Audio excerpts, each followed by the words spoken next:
भारतीय बाजार इस वक्त ना एक बहुत ही दिलचस्प मोड़ पर खड़ा है। ऐसा लग रहा है जैसे इसे दो अलग अलग ताकतें खींच रही हों, एक बाहर की ओर और दूसरी अंदर की तरफ। तो ऐसे में एक निवेशक के तौर पर क्या सोचना चाहिए, क्या करना चाहिए? चलिए इसी गुत्थी को सुलझाने की कोशिश करते हैं।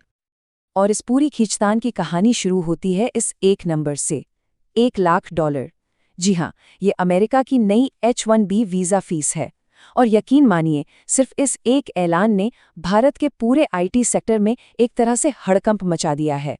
ये वो पहला बाहरी झटका है जिसे पूरा का पूरा बाजार महसूस कर रहा है। इसी बाहरी दबाव के चलते बाजार की हालत कुछ ऐसी हो गई है मानो उसका दिमाग दो हिस्सों में बंट गया हो। उसे एक ही वक्त पर दो अलग अलग दिशाओं में खींचा जा रहा है और जो निवेशक हैं वो भी हैरान हैं कि भाई बाजार आखिर जाएगा तो जाएगा किस तरफ। स्क्रीन पर देखिए, बाजार की ये असली लड़ाई बिल्कुल साफ नजर आती है।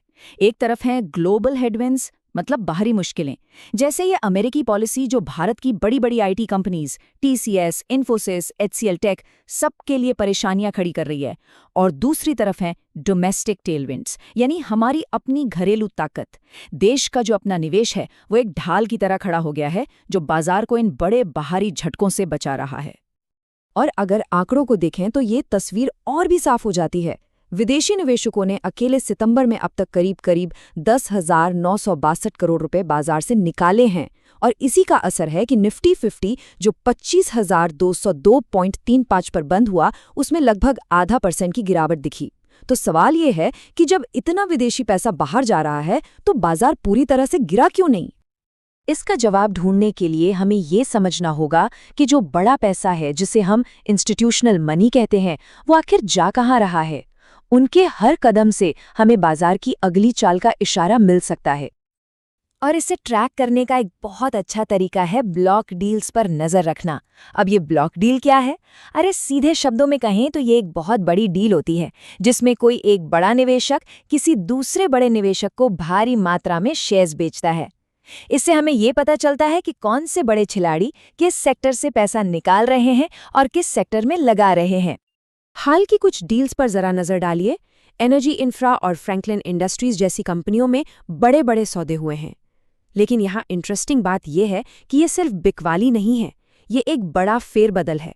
मतलब जहाँ कुछ बड़े खिलाड़ी बेच रहे हैं तो वहीं दूसरे बड़े नाम जमकर खरीदारी भी कर रहे हैं। तो इसका असली मतलब क्या है?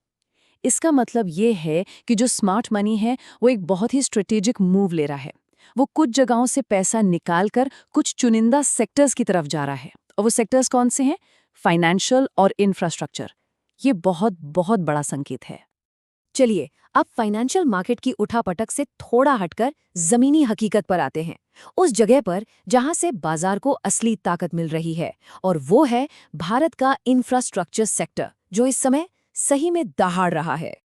इंफ्रा सेक्टर का बैरोमीटर कही जाने वाली कंपनी L&T को ही देख लीजिए। रिपोर्ट्स बता रही हैं कि कंपनी को हाल ही में इतने बड़े बड़े ऑर्डर मिले हैं जो सीधे सीधे ये दिखाते हैं कि देश में जमीनी स्तर पर काम कितनी तेजी से हो रहा है। ये भविष्य के लिए एक बहुत ही मजबूत ऑर्डर बुक तैयार कर रहा है। और ये तेजी सिर्फ L&T तक सीमित नहीं है, बिल्कुल नहीं। ट्रांस रेल लाइटिंग को 837 करोड़ का ऑर्डर मिला है, एलन रीइंफोर्स्ड को 94 करोड़ से ज्यादा का, टेक्समैको रेल को 86 करोड़ से ज्यादा का। मतलब ये कोई छोटी मोटी बात नहीं है, ये पूरे इंफ्रा और कैपिटल गुड्स सेक्टर में एक जबरदस्त उछाल का इशारा है। तो इसका सीधा सीधा मतलब ये है कि इन कंपनियों के पास आने वाले कई महीनों बल्कि सालों तक के लिए काम है। उनके भविष्य के रेवेन्यू की विजिबिलिटी बढ़ जाती है। और यही वो घरेलू अर्थव्यवस्था की अंदरूनी ताकत है जो ग्लोबल चिंताओं पर भारी पड़ती दिख रही है। तो ठीक है, एक तरफ ग्लोबल टेंशन, दूसरी तरफ घरेलू मजबूती। इन सारे संकेतों को एक साथ मिलाकर एक लॉन्ग टर्म निवेशक को आगे के लिए क्या रणनीति बनानी चाहिए? चलिए अब इस पर बात करते हैं। तो एक्सपर्ट्स क्या कह रहे हैं? देखिए, मोतीलाल ओसवाल जैसी बड़ी brokerage firm, Punjab national bank और लार्सन एंड टूब्रो जैसे स्टॉक्स पर दांव लगा रही है। अब ये चॉइस साफ साफ दिखाती है कि लॉन्ग टर्म के लिए भरोसा कहाँ है, बैंकिंग और इंफ्रास्ट्रक्चर। और इस भरोसे के पीछे सिर्फ एक नहीं बल्कि कई बड़ी वजहें हैं। आने वाले वक्त में सरकारी खर्च बढ़ने की पूरी उम्मीद है, ब्याज दरें नीचे आ सकती हैं, GST का सिस्टम और बेहतर हो रहा है और मॉनसून भी इस बार सामान्य रहा है। ये सारे फैक्टर्स मिलकर अर्थव्यवस्था को एक मजबूत सहारा दे रहे हैं। तो अब हम घूम फिरकर उसी सबसे बड़े सवाल पर वापस आते हैं, जिसका जवाब हर निवेशक ढूंढ रहा है।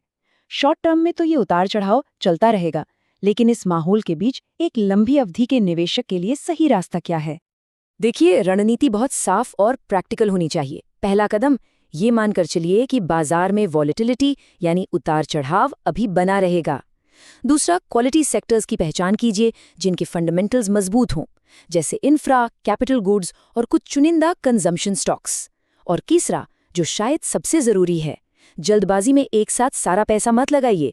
इन चुने हुए सेक्टर्स में धीरे धीरे और सोच समझकर अपनी पोजीशन बनाइए। और आखिर में एक सवाल जिस पर सोचना बहुत जरूरी है, जब दुनिया भर की हवाएं हमारी अपनी घरेलू ताकत से टकराती हैं, तो अंत में जीत किसकी होगी? जो भी इसका जवाब होगा, वही भारतीय बाजार की लंबी अवधि की कहानी लिखेगा।